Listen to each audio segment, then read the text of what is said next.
नमस्कार मंडळी, कसे आहात सर्वजण? आराम आहात ना?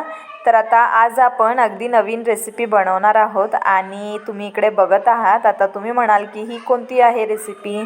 तर या रेसिपीचं नाव आहे कांद्याची भाजी. हो, साधी सरळ कांद्याची भाजी आहे आणि ही बनवणं अगदी सोपं आहे. चला तर मग सुरुवात करूया. तर मंडळी, पहिल्यांदा आपण काय करायचं की एका पातेल्यामध्ये 2 चमचे इतकं तेल घ्यायचं आणि मग तेल गरम झालं की त्यामध्ये 1 कप मोठा कांदा अशा प्रकारे चिरून घ्यायचा आणि मस्त असा तळून घ्यायचा. तर आता 2 मिनटं आपण याला छान असं परतणार आहोत. तर समजा घरी अचानक भाजी संपली तर तुम्ही अशा प्रकारची झटपट कांद्याची भाजी करू शकता. अगदी चविष्ट लागते आणि बनवणं तर अगदी सोपं आहे. नाही म्हटलं तरी अगदी 5-10 मिनटात ही भाजी होते. तर आता अशा पद्धतीने आपण कांदा जो आहे 2-3 मिनटं चांगला परतून झाल्यानंतर त्यामध्ये घालायचं कढीपत्ता. आणि तर आता कढीपत्ता घातल्यानंतर 2 ते 3 मिनटं परत भाजीला परतून घ्यायचं आणि मग इकडे तुम्ही बघत आहात थोडा ब्राऊन कलर यायला सुरू झाला की मग त्यामध्ये 1 चमचा इतकं ढबू मिरची अशा प्रकारे मोठी चिरून घालायची आणि मग त्यानंतर 1 चमचा इतकं टॅमॅटोसुद्धा चिरून घालायचा. तर तुम्ही टॅमॅटो जास्तीसुद्धा घालू शकता आणि मग त्याच्यामध्ये घालायचं आलं लसूणची पेस्ट. तर आता परत आपण याला चांगलं मिक्स करून घेऊया. तर आता भाजी जी आहे मीडियम फ्लेमवरती अगदी 3 ते 4 मिनटं सतत परतायची. तर मंडळी, समजा घरी भाजी नसेल आणि झटपट भाजी जर तुम्हाला बनवायची असेल तर ही कांद्याची भाजी बनवणं अगदी उत्तम.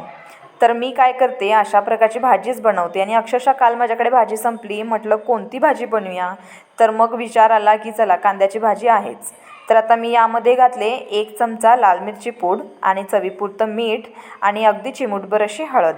तर यामध्ये मी जास्ती काही मसाले वापरणार नाही आहे. अगदी घरामध्ये जे आपण नॉर्मल भाजी करताना घालतो ना, तिखट मीठ हळद, तेच मी इकडे घातलेलं आहे. कसं असतं, सकाळ सकाळ कामं खूप लागतात. समजा जर घरी लहान मुले वगैरे असतील तर त्यांचा डबा बांधायचं, त्यानंतर नवरोबा असतील तर नवरोबांचा डबा बांधायचं. तर कसं होतं की घाई गडबड खूप होते आणि कधी कधी भाजी काय करावी हे सुचतच नाही. काही भाज्या ज्या असतात ज्या आपण आधी चिरून ठेवायच्या असतात किंवा काही डाळी वगैरे असतात त्या आधीच भिजत ठेवायच्या असतात आणि सकाळी उठून जर आपण काही विसरलो भिजवायला किंवा चिरायला वगैरे भाजी, तर मग कोणती भाजी करू हा प्रश्न येतो. तर असा प्रश्न आला की नक्की अशा प्रकारची भाजी एकदा ट्राय करून बघा, कारण ही भाजी 1 नंबर बनते. तर आता तुम्ही इकडे बघितलात मी 1 ग्लास इतकं पाणी वापरलेलं आहे आणि पाणी घालून झाल्यानंतर परत ही भाजी आपण छान अशी मिक्स करून घेऊयात. तर आता तुम्हाला ही भाजी नक्की आवडेल आणि एकदा तरी ही भाजी तुम्ही नक्की करून बघा आणि मग कशी होते मला कमेंट करून नक्की सांगा. तर आता आपली भाजी शिजू देत तोपर्यंत आपण काय करूया, यामध्ये एक पदार्थ ॲड करूया. तर तो कोणता? तो आहे फुटाणे. तर आता आपण इकडे अगदी 3 ते 4 चमचे फुटाणे घालत आहोत. फुटाण्यामुळे भाजीला कसं छान असं टेक्स्चरसुद्धा येतं आणि चवसुद्धा अगदी उत्तम लागते. आता आपण यामध्ये घालणार आहोत अगदी थोडीशी अशी दालचिनी आणि 1 इतका वेलदोडा आणि मग त्यानंतर अगदी अर्धा चमचा किंवा पाव चमचा इतकं बडीशेप. तर आता हे सर्व आपण मिश्रण मिक्सरला वाटून घेऊया आणि इकडे तुम्ही बघत आहात अगदी 2 ते 3 खटक्यावरती अगदी पावडर अशी होते. आता ही पावडर जी आहे एका भांड्यामध्ये किंवा पातेल्यामध्ये आपण काढून घेऊया. जास्ती नाही बनवायची. जर भाजी कमी बनवत असाल तर अगदी 3-4 चमचे फुटाणे घेतलात तरीही चालेल.